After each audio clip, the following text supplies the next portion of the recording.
beautiful legacy. Every line, every curve leaves a trace of who we were. Hello and welcome to Beautiful Legacy. I'm your host, Tiago Pinto. This month, we are exploring how movement became everyday, how cars stopped being novelties and became normal, how they entered our streets, our families, our routines. But for cars to become everyday, something had to happen first. They had to become trustworthy. Before we could live with cars, we had to believe in them. And that belief was not engineered only in factories. It was engineered in language. Today's episode is about a man who understood just that. David Abbott. That said, hang around for the next 10 minutes.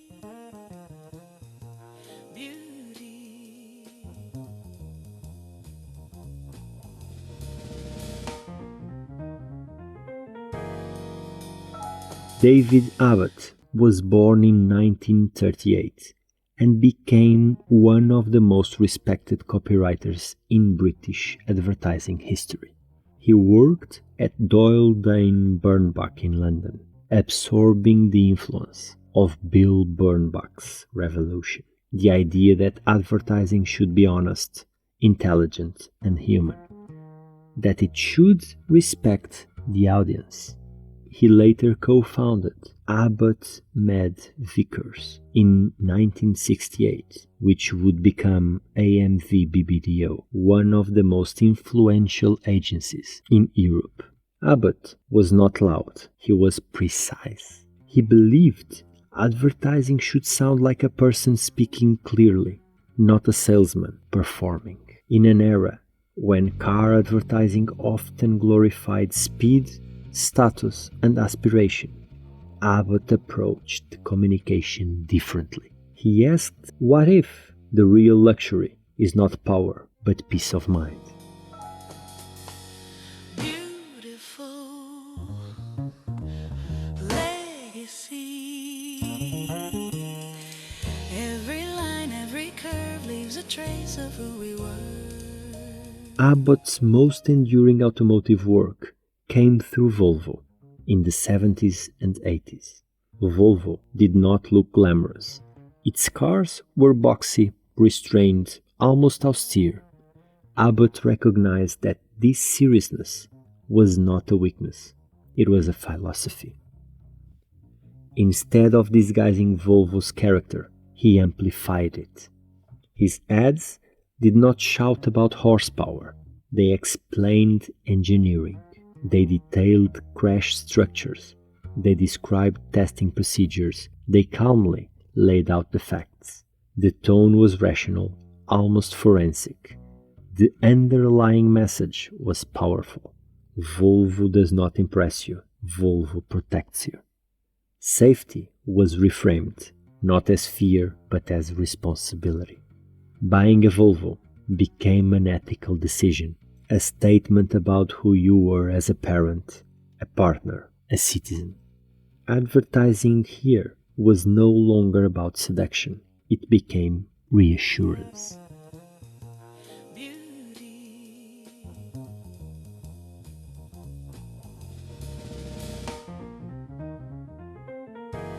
In 1983, Abbott faced a creative challenge. Volvo engineers claimed that each spot weld on the new Volvo 740 was strong enough to support the weight of the entire car. It was a remarkable fact, but facts alone do not create belief, they need demonstration. So the team proposed something radical. Suspend the car in the air and show it being supported by a single weld point. And then place the copywriter underneath it. The headline read, "If the welding isn't strong enough, the car will fall on the writer." And then in the body copy, "That's me, lying rather nervously under the new Volvo 740.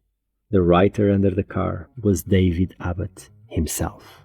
He volunteered The image was simple, stark, almost absurd, but it captured everything about his philosophy. He did not exaggerate, he did not dramatize beyond the claim.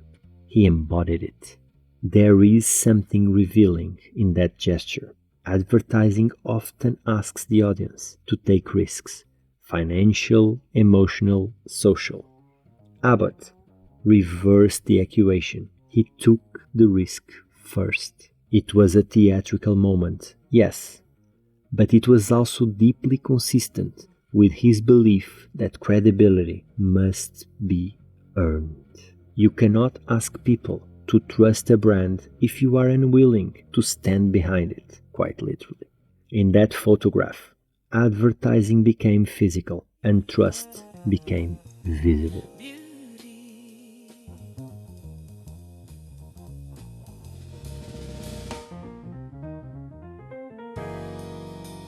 It would be wrong to confine Abbott's legacy to Volvo. He shaped British advertising at large.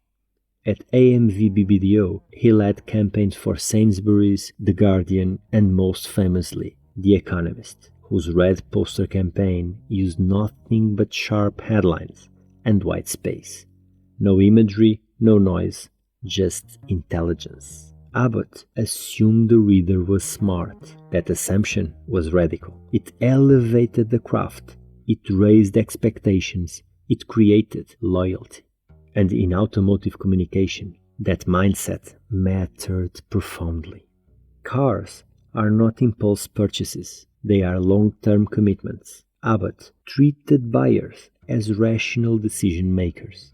He spoke their responsibility, not their ego. That shifted the tone of an entire category.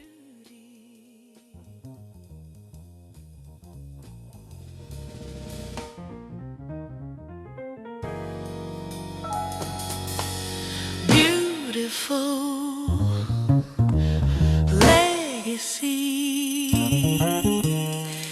Every line, every curve leaves a trace of who we were. The world we inherited from David Abbott. Today, safety is central to automotive branding. Crash tests are public. Euro and cap ratings are discussed at dinner tables. Calm, control, and responsibility are persuasive assets. Performance brands now speak of stability systems and driver assistance. Electric vehicle manufacturers emphasize security and reliability alongside innovation. Credibility is currency. That did not emerge from engineering alone. It required language. Abbott helped establish a tone where restraint became persuasive, where facts could be dramatic without exaggeration. Beyond automotive, his influence reshaped how European brands communicate, assume intelligence, reward attention, build long-term trust. Trust compounds, noise decays. Abbott showed that advertising can function like infrastructure. It reduces anxiety, it creates familiarity, it normalizes technology. Cars became everyday, not simply because they were built safely, but because they felt safe to live with. Advertising helped construct that feeling, and David Abbott gave it form.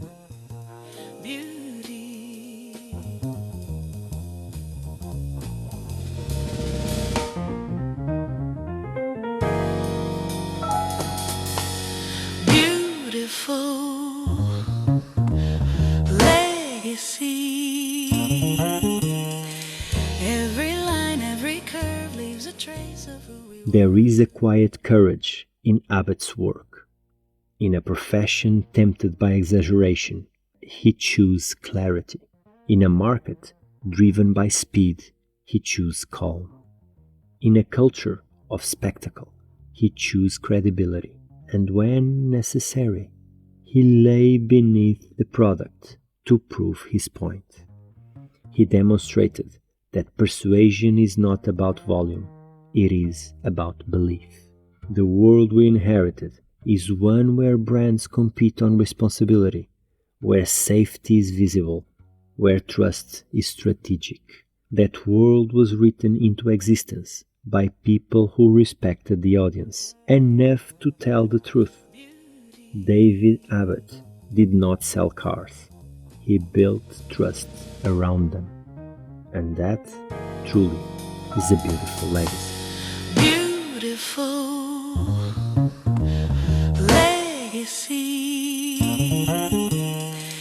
Every line, every curve leaves a trace of who we were. You've been listening to A Beautiful Legacy. This month explores the individuals who transformed movement into everyday life, from engineering and design to infrastructure and communication. In the coming episodes, we will continue to examine how mobility became culture and how culture made mobility normal. If you enjoyed this episode on one of the giants of the advertising industry, I suggest you to go back a couple of episodes and listen to Bill Bernbach's episode, The B of the advertising agency, DDB. Don't forget to follow the show to join me every Tuesday and Thursday. Until then, keep noticing the beauty people leave behind. Beautiful legacy. Every line, every curve leaves a trace of who we were. In the shape of a chair, in the light on a wall, someone's dream still stands tall. But